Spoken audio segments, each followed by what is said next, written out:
మీ వెంకటరత్నం గారిని. బాగున్నారా? నా డివి రత్నం ఎడ్యుకేషనల్ అండ్ వ్లాగ్స్ ఏం చేస్తారు, కొంచెం సబ్స్క్రైబ్ చేసుకోండి ప్లీజ్. షేర్ చేయండి, లైక్ చేయండి, మీకు ఇష్టమైతేనే. గుర్తుపెట్టుకోండి, మరి నాకు సపోర్ట్ చేయండి. మీరంతా సపోర్ట్ చేస్తున్నారు, బాగా ఆదరిస్తున్నారు. అందుకే మీకు నచ్చిన కంటెంట్ చేయాలి, పంపించాలని చాలా ప్రయత్నం చేస్తున్నాను. అప్పుడప్పుడు కొన్ని తప్పులు జరుగుతున్నాయి ఫ్రెండ్స్, అవి నాకు తెలియకుండా జరుగుతున్నాయి. సరి చేసుకోలేని పరిస్థితి వస్తుంది, క్షమించండి. అవి మళ్ళీ రాకుండా చూసుకుంటాను. అవి తెలిసి జరిగే కాదు. ఇక పాఠంలోకి వెళ్తే, మీకు తమ్నేల్ ఏది పెట్టానో అదే చేస్తున్నాను. నిన్న వీడియో పంపించాను. నిన్న గురు పౌర్ణమి సందర్భంగా, గురువారం అక్కడ దశమ వార్షికోత్సవం సందర్భంగా సాయిబాబా గుళ్ళో జరిగింది. అందుకోసమని ఆ వీడియో పెట్టడం జరిగింది. దానివల్ల ఈ పాఠం చెప్పడం కుదరలేదు. సరే, ఈరోజు పాఠం చివరికి వచ్చింది. సరే, తమ్నేల్ ఏమి ఇచ్చాను నేను, అదే మీకు బోర్డు మీద రాసి ఎక్స్ప్లెయిన్ చేస్తా. దీనికి సంబంధించి మిగిలిన నేను చెప్తాను. కొత్త పాట lesson part 4, doctor Pakala Yashoda Reddy. ఇక్కడ చూడండి, నలుగురు మెచ్చిందే నడత, నలుగురు నడిచిందే బాట. నలుగురు మెచ్చిందే నడత. నడత అంటే బిహేవియర్, ప్రవర్తన. ఈ ప్రవర్తన అందరూ మెచ్చుకునే విధంగా ఉండాలి. అందరూ అంటే అందరినీ మెప్పించడం సాధ్యం కాకపోయినా కొన్ని పద్ధతులు, కొన్ని నియమాలు, కొన్ని లిమిటేషన్స్ అంటారే, హద్దులు ఉంటాయి. దాని ప్రకారం నడుచుకుంటే అదే నడత. అది బాగా ఉండాలంటే ముందు పెంపకం సరిగా ఉండాలి. తల్లిదండ్రుల అదుపాజ్ఞల్లో పెరిగిన వాళ్ళై ఉండాలి. తర్వాత సంఘ నియమ నిబంధనలు కొంచెం తెలుసుకోవాలి. దేశం మీద గౌరవం కానీ, దేవుడి మీద భక్తి కానీ, పెద్దలంటే ఇష్టం కానీ, ఇలాంటివి ఉన్నవాళ్ళ ఆ నడత దాదాపు బాగుంటుంది. ఇంకా అవన్నీ ఉన్నా కూడా బాగలేని వాళ్ళు కొద్దిమంది ఉంటారు, అరుదు. ముఖ్యంగా వీళ్ళ ఒక మనిషి వృద్ధి చెందాలంటే ఇవన్నీ కూడా వీళ్ళందరూ కూడా కారకులే అవుతారు. అది నడత. తర్వాత నలుగురు నడిచిందే బాట. బాట అంటే ఏంటి? దారి అని చెప్పాను. ఆ దారి నలుగురు నడవాలి. నలుగురు నడిస్తేనే అది తొక్కుడు పడ్డది అన్నీ వస్తాయి మనకి పాఠంలో, దారి అవుతుంది. కాబట్టి ఏది చేయాలన్నా నలుగురు అండ కావాలి.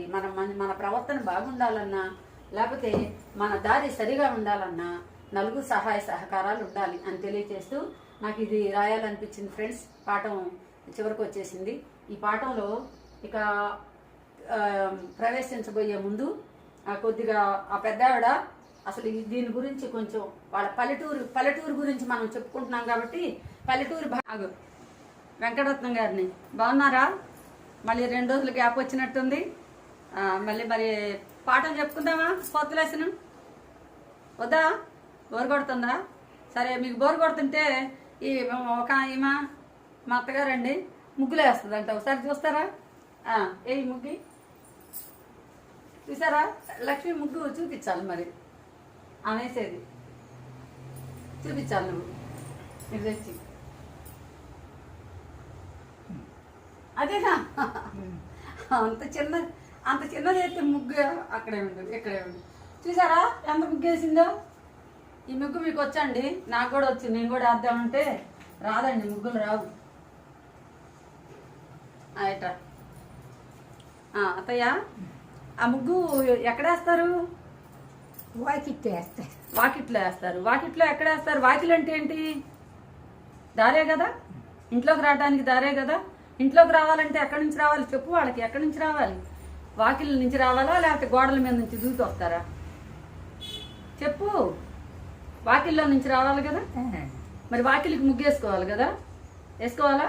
మరి నువ్వు రోజు వాకిలికి ముగ్గేస్తున్నావా?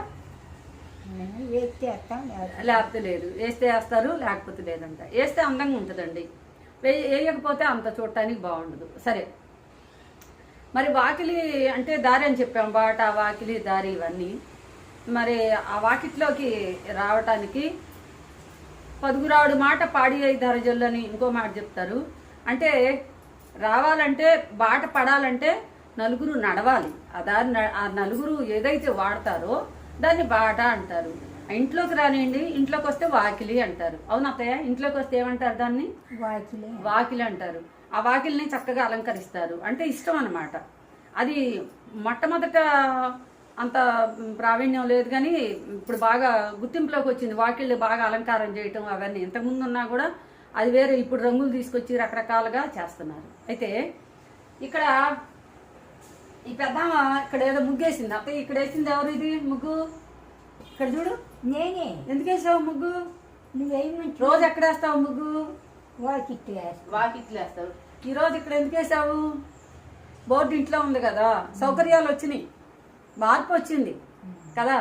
ఇంట్లో ఎప్పుడు బోర్డు ఉండేదా మనకి? ఇంతకుముందు ఉందా బోర్డు? లేదు. ఇంతకుముందు బోర్డు ఉందా? ఆడు చెప్పు. ఉందా ఇంతకుముందు? లేదు లేదు లేదు. ఇప్పుడు కొత్తగా వచ్చింది కదా. అంటే కొత్తగా వస్తే మార్పు వచ్చినట్టే కదా. మరి మార్పు వస్తే దీన్ని ఉపయోగించుకోవాలి, అంతే కదా. అందుకని దీని మీద ముగ్గేసింది. చూడండి, ముగ్గేసింది. అంటే మార్పుని ఉపయోగించుకోవాలి. మార్పు ఎట్లా వస్తుంది? కాలక్రమేణా వస్తుంది. ఈ మార్పు నీకు ఇష్టమేనా? ఇట్లా ఇంట్లో ఉండటం ఇష్టమేనా? అడిదిరి చెప్పు వాళ్ళకి, వాళ్ళందరూ చూస్తారు. ఇష్టమేనా అడిదిరి అట్ట ముగ్గేయటం? ఇంట్లో ఉండటం ఇష్టమేనా? మరి మార్పులు ఇంకా చాలా మార్పులు వచ్చినాయి. మరి ఇదివరకు బండి కట్టుకుని వెళ్ళేవాళ్ళు, ఇప్పుడు కారుల్లో తిరుగుతున్నారు. నీకు ఇష్టమేనా? బానే ఉందా? బండి మీద వెళ్దామా? ఇప్పుడు మీ అబ్బాయి గారి ఇంటికి వెళ్ళాలంటే బండి మీద వెళ్దామా లేకపోతే కారు మీద వెళ్దామా? కారు మీద వెళ్దాం. బండి అయ్యో, బండి మీద వెళ్దామా? నడుచుకుంటూ వెళ్దాం. బండి మీద అంటే అది మోటార్ బండి మీద. మోటార్ బండి మీద కాదు, ఎద్దుల బండి మీద. చో హాయ్ హాయ్ అని బండి. ఎంత దూరం పోయిద్దా బండి అయితే? మరి ఊరికైతే పోయిద్ది. మన ఊరు చాలా దూరాన్ని ఉంది. ఒక 10 రోజులు పట్టిద్ది పోవాలంటే. బండి మీద వెళ్తావా కారు మీద వెళ్తావా? కారు మీద వెళ్దాం. అది కారు మీద వెళ్దామంట. కారు మీద అయితే మరి కారులో అందరు పట్టరు. మరి అందరు పట్టాలంటే దేని మీద వెళ్ళాలి? బండి మీద అయితే పడతారా? బండి మీద పడరు, పడతారు, కింద పడిపోతారు. మరి రైల్లో అయితే పోదామా? మరి ఇంట్లో వాళ్ళు పెళ్లికి పిలిచారండి, రైల్లోకి పోవాలంటే మరి మెడ్రాస్ దాకా ఢిల్లీ దాకా అయితే రైల్లో పోవచ్చు. పోదాం. మరి నీకు ఇష్టమేనట్టు మార్పు రావటం? బండి మీద ఎక్కుతావా? ఏదో ఒకటి. ఏదో ఒకటి కాదు, నువ్వు చెప్పాలి. నువ్వు ఇప్పుడు పల్లవ దగ్గరికి వెళ్ళాలంటే నువ్వు బండి ఎక్కి వెళ్తావా రైల్లో వెళ్తావా? నీకేది ఇష్టం? రైలే ఇష్టం. ఎందుకని? తొందరగా వెళ్ళిద్ది. రైలు అంటే తొందరగా వెళ్ళిద్ది, బాగా కూర్చోవచ్చు, అడగ తినొచ్చు, కొనుక్కోవచ్చు. కాబట్టి ఆ మార్పులు ఇష్టమే కదా మనకి కదా. మరి అట్టగా విమానంలో తీసుకెళ్తుందంట నీ మనవరాలు. వెళ్తావా మరి విమానంలో? పిల్లలు, రోసి గారి పిల్లలు, మా పిల్లలు, ఇంకా మా తమ్ముడు గారి పిల్లలు, మీ తమ్ముడు గారి పిల్లలు, వీళ్ళందరూ అమెరికాలో ఉన్నారు. మరి దాంట్లో ఎట్లా వెళ్తారు? విమానంలో వెళ్ళాలి. నీకు ఇష్టమైన విమానంలో వెళ్తావు? ఎక్కుతావా విమానం? ఎక్కుతావా? మరి లేదు బండి మీద ఎక్కుతానంటావా? దేని మీద వెళ్తా? విమానం అంటే ఇష్టమే. సరే, అంటే మార్పులు వచ్చినాయి కదండి. ఆ మార్పులు ఇష్టమే వీళ్ళకి. ఎందుకని అత్తయ్య? బండి మీద ఆలస్యం అయింది కదా. అదే విమానం అయితే గబక్కని తీసుకెళ్ళిద్దంట. విమానం అయితే మళ్ళీ చెప్పు. విమానం అయితే చెప్పు, ఎడ తీసుకెళ్ళిద్ది? గబక్కని తీసుకెళ్ళిద్ది. కాబట్టి విమానాలు ఇష్టపడుతున్నారు. మరి రైలు అయితే గబక్కని తీసుకెళ్ళిద్ది. అందుకని రైల్లో పోవటం కూడా ఇష్టపడుతున్నారు. ఇంకా మరి బండి మీద అయితే ఆలస్యం అయింది, మరి 10 రోజులు పట్టిద్ది. బండి మీద వెళ్దామా విమానంలో వెళ్దామా? ఏదో ఒకటి పెట్టు. తొందరగా అయ్యేదా? విమానమే. మరి డబ్బులు ఎక్కువ అవుతాయి. డబ్బులు ఎక్కువైనా పర్వాలేదా? ఊరికట్ట తీసిపోతారు. డబ్బులు కావాలి కదా. మరి డబ్బులు ఎట్ట వస్తాయి? నీకు డబ్బులు ఉన్నాయి కదా నీ దగ్గర? మరి నేను ఇస్తా కదా. మరి నాకు డబ్బులు ఉన్నాయి కదా. ఉన్నాయా? మీ అబ్బాయికి ఉన్నాయా? నీ మనవరాళ్ళకి ఉన్నాయా? వాళ్ళు ఇస్తారు. మరి వాళ్ళందరూ వెళ్తున్నారు కదా, నిన్ను కూడా అట్లా తీసుకెళ్తారు. సరేనా? వాళ్ళందరికి ఒకసారి చెప్పు, బాగున్నారా అని అడుగు. బాగుండారా? సరే, నేను బాగున్నానని చెప్పు. నేను బాగున్నాను, చాలా బాగున్నాను, హైదరాబాద్లో ఉన్నాను అని చెప్పు. చాలా బాగున్నాను, హైదరాబాద్లో ఉన్నాను. మీరు ఎప్పుడన్నా రండి. మా ఊరు చాలా బాగుంది. మా ఊళ్ళో ఇప్పుడు దారేశారు. ఇప్పుడు బస్సులు తిరుగుతున్నాయి. రైళ్లు వస్తున్నాయి. విమానాలు కూడా మా దగ్గర దాకా వస్తున్నాయి. కాబట్టి మా ఊరు రావచ్చు. మా ఊళ్ళో మంచినీళ్ళు కూడా ఉన్నాయి. చెరువులకి పంపులు వేయించారు కదా. ఏమేపించారు? పంపులు వేయించారు. మరి వాటర్ క్యాన్లు వస్తున్నాయి. అవునా? నీళ్ళ క్యాన్లు వస్తున్నాయి కదా మనకి. అట్లా కాబట్టి అందరూ రావచ్చండి. పల్లెటూరు అని పండగ జరుగుద్ది కదా. మీ ఊళ్ళో ఏం పండగ జరిగిద్ది? ఏం తిరణాలు జరిగిద్ది? మీ ఊళ్ళో ఉండే స్వామి పేరు ఏం పేరు? మన ఊళ్ళో ఉండే స్వామి పేరు ఏం పేరు? వేణుగోపాల స్వామి. వేణుగోపాల స్వామి. గోపాల స్వామి తిరునాళ్ళు జరిగిద్ది కదా, ఆ తిరునాళ్ళకి మరి అందరూ వస్తారు కదా. మరి ఇప్పుడు రావట్లేదు అందరూ, ఎందుకని? ఇప్పుడు అంటే అక్కడ దారి సరిగా లేదని రావట్లేదు. ఇప్పుడు మరి దారి సరిగా ఉందా? అందరూ వస్తారా? రమ్మంటావా అందరినీ? వస్తే మరి అందరికి స్వీట్ చేసి పెట్టి పాల తలకలు అవి చేస్తావా? అంతకుముందు పాల తలకలు తినేవాళ్ళు కదా, అవునా కాదా? ఎవరైనా పెడితే పెద్దవాళ్ళు తింటాం. పెద్దవాళ్ళు పెడితే తింటారు. ఇప్పుడు నువ్వు చాలా పెద్ద అని అయ్యావు, మరి మేమంతా చిన్నవాళ్ళం కదా. మీ ఊరు వస్తే వాళ్ళకి పాల తలకలు పెట్టు. మరి గుడికి ప్రత్యేకత ఏంటంటే ఆ పండగ వేణుగోపాల స్వామి తిరణాలు వచ్చినప్పుడు కాముడు పున్నమి అని చేస్తారండి. అదే మనం హోలీ అని జరుపుకుంటాము. ఆ పండగకి వేణుగోపాల స్వామి తిరణాలని చేస్తారు. ఆ పండగకి ఆడపిల్లలందరూ చక్కగా పట్టు చీరలు కట్టుకొని పోవడం ప్రత్యేకత. ఇంట్లోనేమో పాల తాలకలు అంటారు, పల్లెటూరు భాష. తినడానికి చాలా బాగుంటుందండి. అదంతా ప్రతి ఇంట్లో వండుతారు. వేణుగోపాల స్వామి తలంబరాలు జరుగుతాయి. ఆ రోజు సాయంత్రం ఊరేగిస్తారు. స్వామివారికి 5 రోజులు పండగ చేస్తారు ఆ ఊళ్ళో, ఆ చుట్టుపక్కల గ్రామాల్లో కూడా. పల్లెటూరులో ఇలా ఉంటాయండి గొప్పగా. చాలా మార్పులు వచ్చినాయి, ఇప్పుడు చాలా వచ్చినాయి అంట చెప్తున్నారు పెద్ద ఆవిడ. మరి సెలవిస్తారేక మరి వెళ్తావా? సరే ఉంటానని చెప్పు. సరే ఉంటా, మళ్ళీ వస్తానని చెప్పు. ఉంటాను, మళ్ళీ మా ఊరికి అందరు రండి అని చెప్పు. మా ఊరికి అందరు రండి, బాగుంటారు. మా ఊరికి బాగా అందరు చూస్తాను. రండి.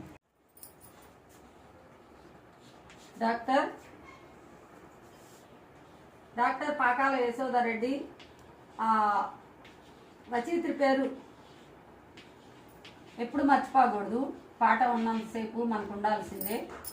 యశోదారెడ్డి చాలా పేరు ప్రఖ్యాతులు కలిగిన రచయిత్రి అని చెప్పుకున్నాము. ఇక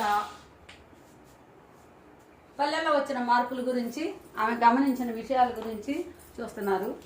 ఇక్కడ చూద్దాం. 4వ భాగం. బండి మా ఇంటి దిక్కు మూల మలుపు తిరిగింది. ఆడ మా పెద్దమామ ఇంటి పొంటి ఉన్న గరిసెల ఇండ్ల దీపాలు వెలిగినట్లు 4 మనుషులు మెసిలినట్టు జలకళ గలగల సప్పుడు వినిపించింది. ఇదేంద్ర అన్నట్టు మా తమ్ముడు దిక్కు చూసిన వెంటనే మా హజీర్ జవాబు ఎక్కడలేని ఉల్లాసంతో భుజాన చేసుకున్న దస్తురుమాలు జాడిచి దులుపుకుంటా, అక్క ఇది మన మేనపల్లకిలుండే పాత పొత్తిలిల్లు. జనం మెదులక బండ జింకలు చేరి అబ్బో అన్నట్లుంది. అది ఇప్పుడు మనూరికి రాత్రిపడి అయ్యింది. మేమంతా కలిసి ఊళ్ళో ఎవరి పెండ్లికైనా కానీ వాళ్ళంత మోతుబరి కన్నప్పటేండ్లైనా వాళ్ళ పెండ్లిళ్లకు మనుషులు మోసే మేనా పల్లకీలు రాకూడదు. సంబురానికి మెరిమెణ చేసి పగటి దీపాలు వెలిగించి ఊరంతా మెరిచిన మెరియని ఊరేగింపులు తీసే మగ్దూరు లేదు అంట కట్టడి చేసినాం. ఇంక మన పెత్తాత కండ్లు నిప్పుగలు చెరుగంగా చేసేది లేక తామసం ఆపుకొని కణ మీద చెమటలు చిన్న పంచితోటి తుడుచుకుంటా పుస్సు పుస్సుమంటుండగా మేమంతా ఈ పాత సవారీల్ని భద్రంగా గుమ్ములింట్ల అలంకారాలలోనే ఏళ్లాడగట్టినాం. ఇక్కడ ఏం చెప్పారంటే ఈ పారాగ్రాఫ్లో, ఆ ఊర్లో వచ్చిన మార్పులు ఏంటి? పెద్దలు అంతకుముందు పల్లకీలు మేనాలు అని చెప్పి ఉపయోగించేవాడు. ఆ పెద్దవాళ్ళ పెళ్ళిళ్ళు కానీ ఇంకా ఏదన్నా వాళ్ళ ఇంట్లో శుభకార్యాలు కానీ జరిగినప్పుడు మామూలు సాదాసీదా వాళ్ళని పిలిచి ఆ మేనాలు ఎక్కించి అట్లా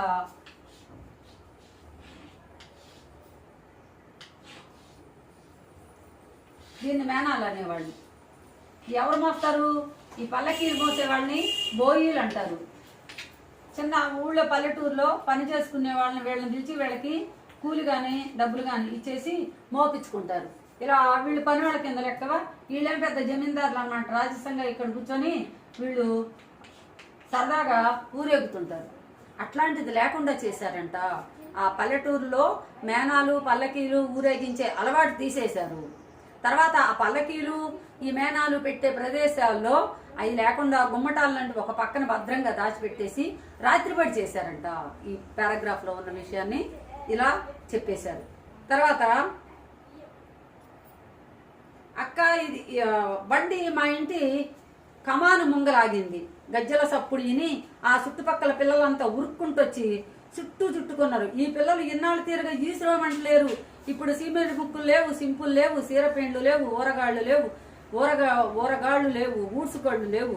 పిల్లలందరూ దోసపండ్లు లేవు, ఉంకు చెండ్లోలే కళకళలాడుతున్నారు. ఇంతకుముందు కూడా చెప్పాను, పారాగ్రాఫ్ చదివాను కానీ దాంట్లో ఎక్స్ప్లెయిన్ చేయాలి మర్చిపోయాను ఫ్రెండ్స్. దాంట్లో పల్లెటూరులో వచ్చిన మార్పులు ఎలా ఉన్నాయి అనే దానికి అక్కడ శిక్షల గురించి చెప్తూ బండలు మోపించే వాళ్ళు ఒక్కసారి అది మళ్ళీ చెప్దామా? ఇది చెప్పినా చెప్తా. ఇక్కడ పిల్లలంట ఈ బండిని చూసి ఉరుక్కుంటా వచ్చారు, అంటే పరిగెత్తుకుంటూ వచ్చారు. పల్లెటూరులో సంబరాలు ఏంటంటే ఎవరన్నా ఏదన్నా కొత్త వాళ్ళు వచ్చారంటే అట్లా పరిగెత్తుకుంటూ వచ్చి మీద పడి చూస్తూ ఉంటారు. వాళ్ళకి పట్టణాల్లో లాగా పల్లెల్లో వేరే ఇవేం ఉండవు అనమాట. ఏంటంటే సరదాగా ఎంటర్టైన్మెంట్ అంటారే, కాలక్షేపంగా చేసే ఏముండవు. మనుషులే వాళ్ళ కాలక్షేపం అండి, చిన్న చిన్న శబ్దాలు అలాంటివి. కొత్త వాళ్ళు వచ్చారంటే మాత్రం చాలా విచిత్రంగా చూస్తూ మాట్లాడుతూ ఉంటారు. అట్లా వచ్చారంట. అట్లా వస్తే ఆ చూసిన పిల్లలు ఎలా ఉన్నారంటే, ఇంతకు ముందైతే అసహ్యంగా, చూడటానికి ఇబ్బందికరంగా ఉండే విధంగా, వేసుకోవటానికి బట్టలు సరిగా లేక, తిండి సరిగా, పోషకాహారం సరిగా లేక, సన్నగా ఈసురోమ్ అంటూ ఉండేవాళ్ళు. అంటే ఈసురోమ్ అంటే సన్నగా బలహీనంగా ఉండేవాళ్ళు. ఇప్పుడు బాగా బలంగా ఉన్నారంటే అంటే ఏంది? ఈసురో అంటే ఏంది? సన్నగా ఉంటే ఏంటి? మనుషులు కాదా? సన్నగా ఉంటే బాగుండరా? సన్నగా ఉంటే ఏంది? దేశం బాగుండదా? ఖచ్చితంగా బాగుండదని చెప్పారు పద్యంలో. ఈసురోమని దేశముంటే దేశం గతి బాగుపడునోయ్, దేశమంటే బట్టి కాదోయ్, దేశమంటే మనుషులోయ్. ఈసురోమని మా మనుషులుంటే దేశమే గతి బాగుపడునోయ్. ఈసురోని నీరసంగా ఉంటే అన్నం తింటాను, బయటకు వెళ్తాను అంటే ఎలా? అది నీరసంగా ఉసూరు మాకోడు అంటారు. సామెతలకి ఏమి తక్కువ లేవండి తెలుగులో. ఉసూరు మాకోడు అంటే నీరసంగా, మాట్లాడటానికి కూడా శక్తి లేనట్టు, నడవటానికి శక్తి లేనట్టు, జాలి గొలిపే విధంగా ఉంటే వాళ్ళని ఈసురోం అంటూ ఉన్నారు అంటారు. అలాంటి వాళ్ళని చూస్తే ఇది దేశానికి ప్రగతికి వీళ్ళు మూలకారకులా? దేశ అభివృద్ధిని వీళ్ళు పాలు పంచుకుంటారా? అసలు వీళ్ళకి నడకే సరిగ్గా రాదు, వీళ్ళకి మాట్లాడటమే రాదు అని చెప్పి కవి బాధపడి, భయపడి, భవిష్యత్తును గురించి ఆలోచించి కవిత్వం రాశాడండి. ఎవరో చెప్తారా నాకు? నేను రేపు చెప్తాను.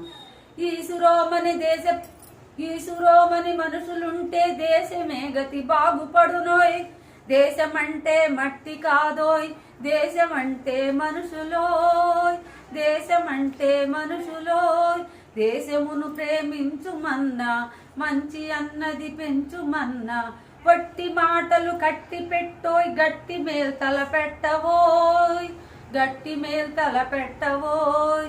దేశమంటే మట్టి కాదోయ్, దేశమంటే మనుషులోయ్ అన్నాడు. కాబట్టి అంటే గ్రామాల్లో ఆ పని చేసుకునే వాళ్ళు కానీ ఏ పనన్నా చేసుకోనండి, ఉత్సాహంగా ఉండాలి కదండి, సంతోషంగా ఉండాలి కదా, వాళ్ళ ముఖాల్లో ఆనందం ఉండాలి కదా. పనికి సంబంధం లేదు, ఆదాయానికి సంబంధం లేదు. వాళ్ళకి ఆర్థిక ఇబ్బందులు లేకుండా ఉంటే చాలా అందంగా కనిపిస్తారు, ఆనందంగా ఉంటారు. మరి ఆర్థిక ఇబ్బందులు తీరాలంటే ఏం చేయాలి? వాళ్ళు వ్యవసాయం మీద ఆధారపడి బ్రతుకుతున్నారు. వ్యవసాయమా? లాటరీ చాలా నయమండి. ఇప్పుడు ప్రభుత్వం చాలా లాటరీలను నిషేధించింది. ఆ లాటరీలు కొనొద్దు, లాటరీలు తీసుకున్న వాళ్ళకి, అమ్మే వాళ్ళకి కూడా చాలా శిక్షలు ఉన్నాయని ప్రజలను కూడా భయపెట్టింది. కానీ దురాశ పరులు ఉంటారు కదండి, అమ్మేవాడు కానీ కొనేవాడు కానీ. ఒక్కరోజులో కోటీశ్వరుడు కావాలని కొనేవాడికి ఆశ, ఉన్న వాళ్ళ ప్రజల డబ్బంతా కొల్లగొట్టాలని అమ్మేవాడికి ఆశ. ఇద్దరికి ఆశ తప్పులేదు, అది వాళ్ళ దృష్టిలో వాళ్ళకి తప్పులేదు, కానీ గవర్నమెంట్కి తప్పు. కాబట్టి ఆ గవర్నమెంట్ లాటరీలు రద్దు చేసింది. కానీ ఈ వ్యవసాయం మాత్రం లాటరీ కన్నా దారుణం అయిపోయిందండి. ఏ విధంగా బాగుపడిద్ది? దేశం బాగుపడాలంటే ఏ విధంగా బాగుపడిద్ది? ఒట్టి మాటలతో బాగుపడిద్దా? పశువులను రక్షించండి అంటారు. ఏ విధంగా బాగుపడిద్ది? వాళ్ళకి పశువులకి కావలసిన మేతను పండించడానికి సరైన ప్రదేశం ఇవ్వాలి, సరైన అవకాశాలు ఇవ్వాలి. ఆ ప్రదేశంలో ఆ పశువుల్ని అంత ఖర్చు పెట్టి కష్టపడి మేపి పెద్దదాన్ని చేస్తే వాటికి ప్రోత్సాహాన్ని ఇవ్వాలి, పాలు అమ్ముకోవటానికి అవకాశాలను ఇవ్వాలి. పల్లెటూరులో వర్షాలు పడితే పాలు కుర్తిగాబుల్లో పోసి ఆ గేదెలకే పోసేస్తారు. తెలుసా అండి మీకు? ఎలా పల్లెటూర్లు బాగుపడతాయి? దీనికి ప్రభుత్వం ఏం చేయాలి? ప్రజలు ఏం చేయాలంటే ప్రభుత్వ బాధ్యత చాలా ఉంది. పాల కేంద్రాలు పెట్టించాలి, పాలు కొనే వాళ్ళని ప్రోత్సహించాలి, వాళ్ళకి సరైన ధర నిర్ణయించాలి. అందరికీ డిమాండ్ చేస్తే ఇస్తారండి, ఒక్క రైతుకు మాత్రం వీళ్ళు డిమాండ్ చేసి ఇస్తారు. ప్రతి ఒక్కరు చెప్పులు కుట్టేవాళ్ళు అయినా సరే, చెప్పు తెగింది అంటే వాళ్ళు ఎంతంటే అంతే. చీపురు పొలాలు అమ్ముకునేవాళ్ళు కూడా వాళ్ళు ఎంతంటే అంతే. చాక్ పీసులు అమ్ముకునేవాళ్ళు కూడా వాళ్ళు ఎంత చెప్తే అంతకే తీసుకోవాలి. వాళ్ళే they can decide, we can't decide. మనం నిర్ణయించలేము. వాళ్ళు మాత్రమే అక్కడ రాజాది రాజులు. వాళ్ళు కానీ నేను చాలా ఆవేశపడుతున్నానండి. నాకు అనిపిస్తుంది పల్లెటూరులో వ్యవసాయం చేసే వాళ్ళకి ఇంకొక దారి లేక వ్యవసాయం చేస్తున్నారు. కానీ వాళ్ళకి చిన్న అవకాశం వచ్చినా కూడా పక్షుల్లాగా ఎగిరి అవతలకి వెళ్ళిపోతున్నారు. పల్లెటూర్లన్నీ ఖాళీ అయిపోతున్నాయి. కారణం ఏంటన్నారు? వాళ్ళ అభివృద్ధికి నామమాత్రమైన సహాయం మాత్రమే అందుతుంది. వాళ్ళకి పూర్తిగా ఇవ్వాలి సబ్సిడీ అంటే. పూర్తిగా ఇచ్చి మళ్ళీ అది ఎటో పోతుంది. సబ్సిడీ అని 1 లక్ష 2 లక్షలు ఇస్తున్నారు, బోర్లు వేయించుకోమంటున్నారు, లేకపోతే పంట నష్టపోయారంటున్నారు, ఇంకోటి చెప్తున్నారు, లేకపోతే తాకట్టు పెట్టారంటున్నారు. అవన్నీ సరదాలకే వాడుకుంటున్నారు. వాళ్ళు కూడా తక్కువేం కాదు. వ్యవసాయానికి పెట్టాల్సిన పెట్టుబడి అంతా వదిలేసుకొని వేరే సరదాలకో లేకపోతే వాళ్ళ ఖర్చులకో లేకపోతే పిల్లలకి బహుమానాల కింద ఇచ్చేసి వ్యవసాయానికి నష్టమే చేస్తున్నారు. వాళ్ళు ఎక్కిన కొమ్మని వాళ్ళే నరుక్కుంటున్నారు. రైతు ఎక్కిన చెట్టు కొమ్మల్ని ఎవరు నరుకుతున్నారంటే ముందు ప్రభుత్వం నరికేస్తుంది, తర్వాత ప్రజలు నరికేస్తున్నారు, తర్వాత వాళ్ళే నరికేస్తున్నారు. అన్నిటికన్నా పెద్ద శత్రువు పంచభూతాలు. పంచభూతాలు రైతును కాపాడుతున్నాయా, రైతును శిక్షిస్తున్నాయా? కాలాన్ని బట్టి చెప్పాల్సింది. ఈ రోజు ₹1,00,000 రైతుకు లాభం వచ్చింది అంటే మరు నిమిషంలో ఏమైద్దో తెలియదు, మరు సంవత్సరం ఏమైద్దో తెలియదు. రైతు పరిస్థితి ఎలా ఉందంటే గాలిలో పెట్టిన దీపాన్ని ఎవరైనా కాపాడతారేమో గాని రైతును మాత్రం కాపాడే పరిస్థితే లేదు. తను రక్షించుకోలేడు, తనని పక్క వాళ్ళు రక్షించలేరు, తనని ప్రభుత్వం రక్షించలేదు, తనని రాజకీయ నాయకులు రక్షించలేరు, లేకపోతే ఇతరులు కూడా రక్షించలేరు. అందరూ కలిసి పూనుకుంటేనే పల్లెల పరిస్థితి బాగుపడుతుంది. ప్రజల పరిస్థితి ఎలా బాగుపడుతుందంటే పల్లెలు బాగుపడాలి. పల్లెలు బాగుపడితేనే పట్టణాలకి సౌకర్యాలు వస్తాయి, పట్టణాలకి సౌభాగ్యం వచ్చింది, పట్టణాలకి కావలసినంత సంపద వచ్చింది. అన్నీ ఉంటేనే దేశం సౌభాగ్యవంతంగా సస్యశ్యామలంగా ఉంటుంది. ఒట్టి మాటలు చెప్పుకుంటే కాదు. కాబట్టి పల్లెలను కాపాడాల్సిన బాధ్యత అందరికీ ఉంది. పల్లెల్లో వచ్చిన మార్పులని మనం తెగజెప్పుకుంటున్నాం, చాలా తక్కువ అండి. అవన్నీ నామమాత్రం. ఒక రైతుని ఇంటర్వ్యూ చేసి అడగండి, ఆయన కష్టాలు ఎన్నున్నాయో, ఎలా తీరాలో, అసలు తీరతయ్యా లేదా, తీర్నింగా లేదా. వాళ్ళ తరంలో వాళ్ళ నాన్నగారికి 100 ఎకరాల పొలం ఉంటే ఆ 100 ఎకరాల పొలాన్ని అమ్మేసుకొని పట్టణాలకు పారిపోయారు. అందులో మేము కూడా ఒకళ్ళం. ఇప్పుడు పల్లెటూరులో ఉన్న వాళ్ళకి పొలాలు చేసే దిక్కు లేదు. 50 ఎకరాల పొలం అలాగే వదిలేసేసారు. 50 ఎకరాలు 20 ఎకరాలు 10 ఎకరాలు ఎవరన్నా ఉండి దమ్ముండి చేసుకునే వాళ్ళు ఉంటే పల్లెల్లో వెళ్ళండి. ఎక్కడ అసలు పెట్టుబడి పెట్టేవాళ్ళు లేరు, వాళ్ళకి వ్యవసాయ పనులకు వచ్చేవాళ్ళు లేరు, పెట్టుబడి పెట్టేవాళ్ళు లేరు, పనులకు వచ్చేవాళ్ళు లేరు. వచ్చి కష్టపడి చేసిన పంటకు విలువ లేదు, ఇంత చేస్తే మనిషికి విలువ లేదు. ఇంత చేసి ఇంత బతికి చక్కగా పండించి మేము దేశానికి ఆహారం పెడుతున్నామని గొప్పగా చెప్పుకునే ఈ రైతు బిడ్డలకి వివాహం కావట్లేదు. రైతులకి ఒక గుర్తింపు లేదు, ఒక గౌరవం లేదు. ఏదో పుస్తకాల్లో చదువుకుంటాం రైతులు గౌరవంగా దేశానికి వెన్నుముకలు, ఆ మొక్కలు ఈ మొక్కలు కాదు, ఎన్నుముకల కుప్పలైపోయారు వాళ్ళు, ఎముకలు గూళ్ళైపోయారు. పల్లెటూర్ల పరిస్థితి దారుణం అయిపోయింది. వచ్చిన మార్పులు చాలా తక్కువ. ఈ పాట వినైనా ప్రభుత్వం కానీ ప్రజలు కానీ ఇంకొకళ్ళు కానీ మార్పు తెచ్చుకోండి, పల్లెలకి చేయూతనివ్వండి. అప్పుడే మన అందరం నిలబడతాం. ఇప్పటికే మన పరిస్థితి చాలా గడ్డుగా తయారైంది. పాలు కొనాలంటే లీటర్ ₹100 అయిపోయింది. కూరగాయలు కొనాలంటే సామాన్యుడు ఉలిక్కి పడి 6 అడుగులు ఎగిరి కింద పడుతున్నాడు. ఏ కూరగాయ కూడా ₹80 తక్కువ లేదు. ఎక్కడి నుంచి వస్తుంది ఆదాయం అంతా? పల్లెలకు లేని ఆదాయం, పల్లెలకు లేని సంపద పట్టణాలకు మాత్రం ఎక్కడి నుంచి వస్తుందండి? పట్టణాల్లో సంపాదించిన సంపాదన అంతా తినటానికే సరిపోవట్లేదు. మరి తిండి ఎవరు పంపించాలి? తిండి ఎవరు పెట్టాలి? తిండి ఖచ్చితంగా పల్లెల నుంచి రావాల్సిందే. ఆ పల్లెలకి సరైన సౌకర్యాలు ఉండాల్సిందే, సరైన ఆధారం ఉండాల్సిందే, సరైన ప్రోత్సాహం ఉండాల్సిందే, సరైన ధైర్యం ఉండాలి. దమ్మున్న వాళ్ళు చాలా మంది ఉన్నారు. సరైన ధైర్యం ఉన్నప్పుడు వాళ్ళు పంటలు పండిస్తారు. వాళ్ళు పంటలు పండిస్తే దేశం అంతా సౌభాగ్యవంతమైంది. మనం దేనికి చింతించాల్సిన అవసరం లేదు. కాబట్టి పల్లెల పరిస్థితి వచ్చిన మార్పులు చాలలేదు, ఇంకా ఏం మార్పులు వచ్చినాయి, ఏమి రావాలో చూద్దాం. అందుకే ఆ రచయిత్రికి ఈ పిల్లలను చూడగానే, ఈ పిల్లలు ఇంతకు ముందు సన్నగా ఇట్ట ఈశ్వరం అంటూ ఉండేవాళ్ళు, ఇప్పుడు ఏంటి ఎంత చక్కగా ఉండారు. ఇంకు చెళ్ళు అంటే పూల గుత్తితో పోల్చిందనమాట పిల్లల్ని ఇంతకుముందు పారాగ్రాఫ్లో. ఇక్కడ ఈ పిల్లలు ఎలా ఉన్నారు? దోసపండు ఎలా ఉంటుందండి చూసారు? అసలు దోసపండు మార్కెట్లో చూడటం తప్ప. కొన్ని గుండ్రంగా ఉంటాయి, ఇట్లా కొద్దిగా మచ్చలు ఉంటాయి, కొంచెం ఇట్లా సారలుగా ఉంటాయి దోసకాయలకి. నేను మర్చిపోయాను,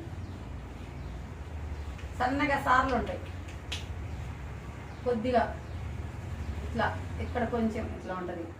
కొద్దిగా మామిడికాయ లాగా ఉండదు కానీ యాపిల్ లాగా ఉండదు, దాని షేప్ వేరుగా ఉంటుంది. కొన్ని ఏం కీర దోసకాయలు అని అయ్యేం బారుగా ఉంటాయి. ఇవేమో ఎక్కువ తినటానికి వాడతారు. ఈ దోసకాయలేమో కూరకు వాడతారు, కూరలకి. ఇవేమో తినటానికి వాడతారు, జ్యూసులకు వాడతారు. ఇట్లా ఉన్నారంట పిల్లలు, ముద్దుగా అందంగా ఉన్నారంట ఇప్పుడు. ఎందుకంటే పల్లెల్లో వచ్చిన మార్పు. దీనికి కారణం ఏంటో చూద్దాం. ఇప్పుడు సింపుల్ లేవు, సిరపెండ్లు లేవు, ఊరగాళ్ళు లేవు, ఊడ్సుకళ్ళు లేవు. ఊరగాళ్ళు అంటే నడిచేటప్పుడు కూడా స్టెబిలిటీ ఉండదు, అంటే ఒక స్థిరత్వంగా నడవరు.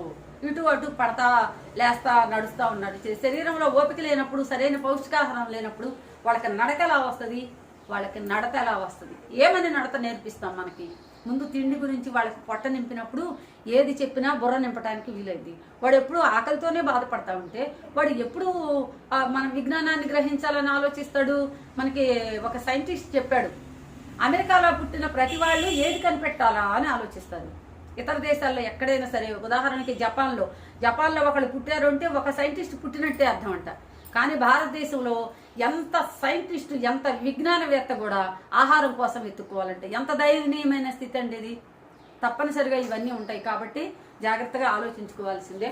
కాబట్టి రచయిత్రి అందుకని ఈ అట్టడుగు స్థాయికి కూడా వెళ్ళి ఈ విషయాన్ని చెప్పారనిపిస్తుంది నాకు. ఇలా ఉన్నారు పిల్లలు. ఇంతకుముందు పల్లెటూరులో ఉన్న వాళ్ళు ఎలా ఉన్నారనేది చివరిలో చెప్తాను. మళ్ళీ ఏమేమి మార్పులు వచ్చినాయి అనే దాంట్లో చెప్తాను. ఇంకో పారాగ్రాఫ్ ఉంది, చూద్దామండి. ఇంక 2 పారాగ్రాఫ్లోనే అయిపోతుంది. బండి దిగి బంకులు దాటి ఇంట్లోకి నడిచిన, అలవాటు చొప్పున బాయికాడి గచ్చుల్లోకి నడిచిన, ఆడ ఎప్పటి తీరుగా కండ్లు బయట బంకుల్లోకి సారిచి ఓ చేత చెంబు ఓ చేయి నడుమున నెట్టి వయ్యారంగా ఓనమాలి నిలబడి లేదు. ఓనమాలమ్మ ఇప్పుడు మా పెద్దత్త పక్కన దేవుణ్ణింటి ముందల అంట డింగయ్య అక్కడికక్కడ చూస్తుండగానే అక్క అంట విలుసుకొంటొచ్చి కుసుమ నాకు నీళ్ల చెంబు అందించింది. ఒక్కసారి అమాంతం నా చేతిలో ఉన్న చెంబు జారినంత పనైంది గాని అనుకోకుండా నా 2 చేతులు మా పాలేరు రాజన బిడ్డ కుసుమ, దానికి ఆ పేరు పెట్టింది నేనే, దిక్కు సాగినవి. అది నా ఎదకొచ్చి ఆనింది. అన్ని కండ్లు ఒకే దిక్కు చూడబెట్టినవి. ఎవ్వరూ కదలలేదు, ఎవ్వరి నోట మాట పెగలలేదు. మా బావి దగ్గర ఉన్న తరాల నాటి కారు మల్లె మొద్దు అనుకోకుండా మళ్ళా ఈనాటికి సిగురేసి సిగ్గారి తీర్ఘ వన్నెలో నడుస్తుండది. ఇంతట్లకే మా తమ్ముడొచ్చి ముసిముసి నవ్వుకుంటా బాయికాడి కమాను స్తంభానికి అని నిలబడ్డాడు. ఇల్లంతా ఎన్నెళ్ళు కురిసినట్లు అనిపించింది. అవును, ఇది కొత్త బాటనే. ఇంతకంటే కొత్త బాట, మంచి బాట ఇంకెట్లుంటది? ఏడుంటది? బాట వేసేటోళ్ళు నడుస్తుండాలి గాని పాపం ఆ బాట వలనంటదా ఒదుగునంటదా? నలుగురు పలికిందే మాట, నలుగురు మెచ్చిందే నడత, నలుగురు నడిచిందే బాట. ఇది ఈ రచయిత్రి గారు చివరిలో ముగింపించారండి. దీనికి కొంచెం వివరణ చూద్దాము. అక్క తమ్ముడు ఊరికి వచ్చేసారు, ఊళ్ళోకి వచ్చేసారండి. ఇందాక పెద్ద ఆవిడ చెప్పారు మీకు ఆ పల్లెటూరులో ఏం మార్పులు వచ్చినాయి. ఫస్ట్ బండి కట్టుకుని వెళ్ళేవాళ్ళు, తర్వాత చిన్న కారులో వెళ్ళేవాళ్ళు, తర్వాత బస్సులు వచ్చినాయి, రైళ్లు వచ్చినాయి, విమానాలు వచ్చినాయి అని పెద్దలు వాళ్ళు కూడా గ్రహించారు.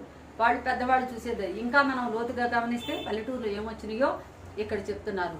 అక్క తమ్ముడు ఊరు ప్రవేశం చేయగానే అక్కడ పిల్లలు ఎలా ఉన్నారనేది చెప్పారు. తర్వాత అంతకుముందు పోతే పల్లెటూరులో పోతే బంకులకి, అంటే పల్లెటూరులో అరుగులు పెట్టుకుంటారండి ఇంటి ముందు. ఆ అరుగుల మీద కూర్చొని ఊరిక పోసుకోలు కబుర్లు మాట్లాడుకుంటుంటారు. ఏం పని పాట లేకుండా. మగపిల్లలు అయితే లుంగీలు కట్టుకొని కూర్చుంటారు, ఆడవాళ్ళు అయితే పని చేసుకుని వచ్చి అక్కడ కూర్చొని ఇక ఏదో చెప్తారు. మామూలుగా తెలుగు సామెత ఏం చెబుతారంటే ఎల్లి మీద మళ్ళీ పడింది, మళ్ళీ మీద మాసి పడింది అని చెప్పి కబుర్లు చెప్పుకుంటారని నవ్వుకుంటారు అనమాట. అలా కబుర్లు చెప్పుకునేవాళ్ళు. ఇప్పుడు మార్పు వచ్చేసిందంట. ఆ బంకులు లేవు, అట్లా మారేవాళ్ళు లేరు, మాట్లాడేవాళ్ళు లేరు.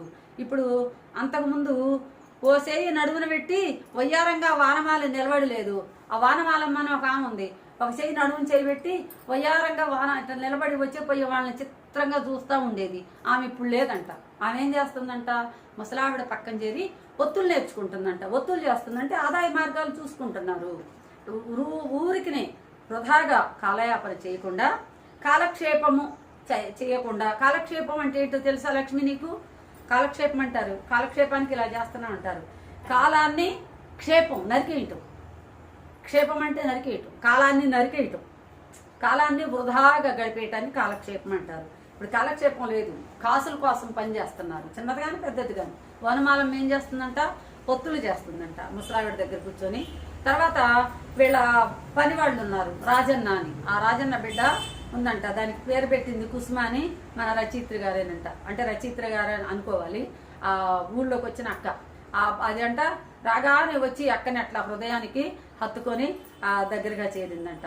దాని ఆ కట్టుబొట్టులో వచ్చిన మార్పు చూసి రచయిత్రికి చాలా ఆనందంగా ఉంది అక్కకి. ఇక తరాల నాటి బావి దగ్గరికి వెళ్ళారు. బావి అంటే పల్లెటూరులో బావి అంటే బావి అంటే బావి, భావి కాదండి, భావి అంటే రాబోయే ఫ్యూచర్ అని. భావి భారత పౌరులము అని చెప్పి ఉంటది. భావి భారత పౌరులు రాబోయే తరం వాళ్ళు అన్నమాట వాళ్ళు. ఇది బావి. బావి అంటే వెల్, WLL వెల్ అని చిన్నప్పుడు నేర్చుకున్నామే, దాన్నే పల్లెటూరులో బావి అంటారు. ఆ బావి దగ్గరికి వెళ్ళి ఆ కాళ్ళు కడుక్కుందామని తీసుకుంటే ఆ పాపను చూసి అసలు ఆ చేతిలో చెంబు టంగుని జారిపడిందంట. అంత చిత్రం అనిపించింది వచ్చిన మార్పులు చూసి. ఇక్కడ ఎట్లా ఉందంటే ఆ మొద్దుకి అక్కడ వాళ్ళ మల్లె చెట్టు మొద్దు ఉంటుంది. మొద్దు అంటే ఏంటి? ఆ ఆకులు పూలు అన్నీ ఏమీ లేకుండా ఉంటే దాన్ని మొద్దు అంటారు, లేకపోతే మాను అంటారు. పెద్దదాన్ని అయితే మాను అంటారు. మళ్ళీ అదే మల్లె చెట్టు అయితే పొదలుగా ఉంటాయి, బుషెస్. ఈ బుష్లో ఇవన్నీ బుషెస్ అంటారు, పొదలు. ఈ పొదల్ని ఇవన్నీ ఆకులన్నీ రాలిపోయినట్టు ఉంటే వాటిని మానులు అంటారు. ఈ ఆయా మానులాగా ఉండే అంటే ముద్దుగా ఏమీ అభివృద్ధి లేకుండా ఉండే ఆ పిల్లల్లో ఇప్పుడు బాగా అభివృద్ధి వచ్చి చెట్టు కనుక చిగురేసి మొగ్గలు తొడిగి పూలయ్యి అందాన్ని ఇస్తుంది. అలా మార్పు వచ్చిందని చెప్తున్నాను. కాబట్టి ఆ తమ్ముడు వచ్చాడంట ఇంతలోకి. మరి అక్క తమ్ముడు ఎదురు వచ్చారు కదా గుళ్ళోకి. రానన్నా కూడా బలవంతాను కాదక్క, మనోళ్ళు చాలా బాగా బాటేశారక్క, నీకు తెలియదక్క, నువ్వు చూడాలక్క, రా అని చెప్తే పురి నేను రా పోరా, ఆ దారి నాకు బాగా తెలుసు, నడువులు ఇరుగుతాయి, కాలు జారిద్ది, ఆ ఊళ్ళో ఏమి ఉండవు, తాగటానికి నీళ్లు ఉండవు అని నేను రా అంటే కాదక్క నువ్వు రావాల్సిందే అని వినిపించుకోకుండా బలవంతాన్ని అక్కను లాక్కొచ్చాడే. అసలు అక్కకి ఎంత కుశాలతోటి అన్నీ, అంటే కుశాలతోటి అంటే ప్రాణం ఉన్న పులిని పగ్గాన పట్టుకుంటే ఎంత కుశాలు ఉంటుందో అంత కుశాలతో విషయాలు చెప్పుకెళ్తున్నాడే. వచ్చి అక్కడ కమాన్ కానుకొని, కమాన్ అంటే ఆర్చ్ అనమాట, ఇలా ఆర్చ్ని కమాన్ అంటారు, దానికి అనుకొని నవ్వుతా చూస్తున్నాడంట. అక్క చూసావా మరి నేను చెప్పినవన్నీ నిజమే కదా, నేను చెప్పినవన్నీ కాదంటావా, నేను చెప్పినవన్నీ నిజమే కదా, చూసావా మరి ఎంత మార్పు వచ్చింది అక్క మనోళ్ళు, నువ్వు నమ్మలేదు కదా మరి ఇప్పుడు నమ్మేవా, చూసావా మరి నేను చెప్పింది నిజమే కదా అన్నట్టుగా అసలు అట్లా చూస్తూ ఉన్నాడంట. అట్లా చూసి నవ్వుకుంటా ఉంటే వెన్నెల కురిసిందంట. వెన్నెల కురిసినట్టు అనిపించిందంట. ఎక్కడ? ఆ బావి దగ్గరే కాదండి, ఆ పల్లెటూరు అంతా. పల్లెటూరులో పరిస్థితే అలా ఉంది కాబట్టి అలా మార్పులు వస్తే ఖచ్చితంగా వాళ్ళ జీవితాల్లో వెన్నెల కురుస్తుంది అని చెప్పి రచయిత్రి ఆలోచించింది. కాబట్టి అప్పుడు అనుకుంది, అవును ఇది కొత్త బాటే, నేనేమో అనుకున్నా ఇది నిజంగా కొత్త బాటే, ఈ కొత్త బాట అందరూ అనుసరించదగిందే, అందరూకి ఆనందాన్ని కలిగించేది. మరి కొత్త బాటలో అందరు నడుస్తారు. కొత్త బాట అంటే ఇంకెట్లా ఉంటుంది? ఇలాగే ఉంటుంది. మరి అందరు నడిస్తేనే కదా బాట అయ్యేది. అందుకే పదుగురాడు మాట పాడి అయ్యి ధరజెల్లు. 10 మంది ఏది చెప్తే అదే నిజం అనుకుంటారు. అలాగే 10 మంది నడిస్తే, లేకపోతే 9 నడిస్తే ఆ బాట అంతా కూడా చక్కగా మంచిగా అనుకూలంగా మారింది అని చెప్పి రచయిత్రి మనకి కొత్త బాట అనే పాఠాన్ని ఇచ్చి చాలా మంచి పని చేశారండి. మరి ఈ రోజుతో ఈ పాఠం అయిపోయింది. కానీ దీంట్లో ఉన్న గ్రామర్ పాయింట్స్ అవి నేను చార్ట్లో పెట్టాలనుకుంటున్నా. దీన్ని కూడా మీరు ఆదరించండి. పాఠాలు మరి ఇట్లా నేను భాగాలుగా చెప్తున్నా, మీకు అది ఎట్లా నచ్చుతుందా, లేకపోతే అందరూ ఏం చేస్తున్నారంటే ఈ పాఠాలన్నీ కూడా మొత్తం కలిపి ఒక్క వీడియోలో పెట్టేస్తున్నాను. ఒక్క పాట మొత్తాన్ని, కొత్త పాట మొత్తం A to Z ఆ గ్రామర్తో సహా ఒకే వీడియోలో పెడుతున్నారు. మరి అలా పెట్టాలా, ఇలా పెట్టాలా, ఒక లెసన్ అలా పెడదామని ఆలోచిస్తున్నా. చూద్దాం దేనికి మీ సపోర్ట్ దొరికిద్దో. నాకు వ్యూస్ చూస్తే తెలుస్తుంది. నేను బాగా చెప్పినప్పుడు బాగా వ్యూస్ వస్తున్నాయి.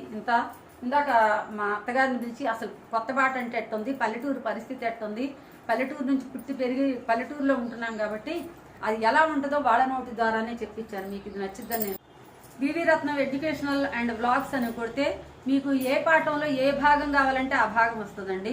మరి యూట్యూబ్కి వెళ్ళి చూస్తే మరి దొరుకుతుందో లేదో నాకు తెలియదు. నాకు ఇప్పుడే కాబట్టి నేను స్టార్ట్ చేసింది. బాగా వ్యూస్ వచ్చిన వాళ్ళు, ఎప్పటి నుంచో ఉన్న వాళ్ళే వస్తాయి. నా పేరు మీద కనుక మీరు వెంకటరత్నం ఎడ్యుకేషనల్ వ్లాగ్స్ అండ్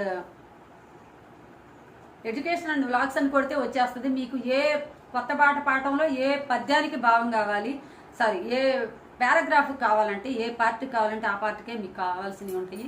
దాని ప్రకారమే నేను గ్రామర్ కూడా పెట్టడానికి ప్రయత్నం చేస్తాను. చూద్దాం మరి ఏది ఎట్లా ఉంటుంది. నేనైతే కొంచెం ఇట్లా పార్ట్లుగా చెప్పడం నాకు కాస్త టైము కావాల్సి వస్తుంది, ప్రిపేర్ అవ్వాల్సి వస్తుంది, కొద్దిగా శ్రమ కూడా అవుతుంది. అయినా సరే ఓర్చుకుంటా, కాలాన్ని ఖర్చు పెడతాను, కష్టపడతాను మీకోసము. అవన్నీ పోగు చేసి రెడీగా ఉంచి సరిపోయినంత ఒక్కొక్క భాగంలో చేసి ఉంచుతాను ఫ్రెండ్స్. మరి వీటినన్నింటిని మీరు ఆదరించండి, అందరికి చెప్పండి. మరి ఇందాక ఆ పెద్దవాడిని పిలిచి చెప్పించాను, మీకు నచ్చిందా? అలాగే నేను కొన్ని బయటకు తీసుకెళ్ళి ఇట్లానే చెప్తాను. నిజంగా పాఠంలోనే కాకుండా కొద్దిగా బయట విషయాలు కూడా తెలియాలనే ఉద్దేశంతో చెప్తున్నా. మరి ఉంటాను ఫ్రెండ్స్. మీరు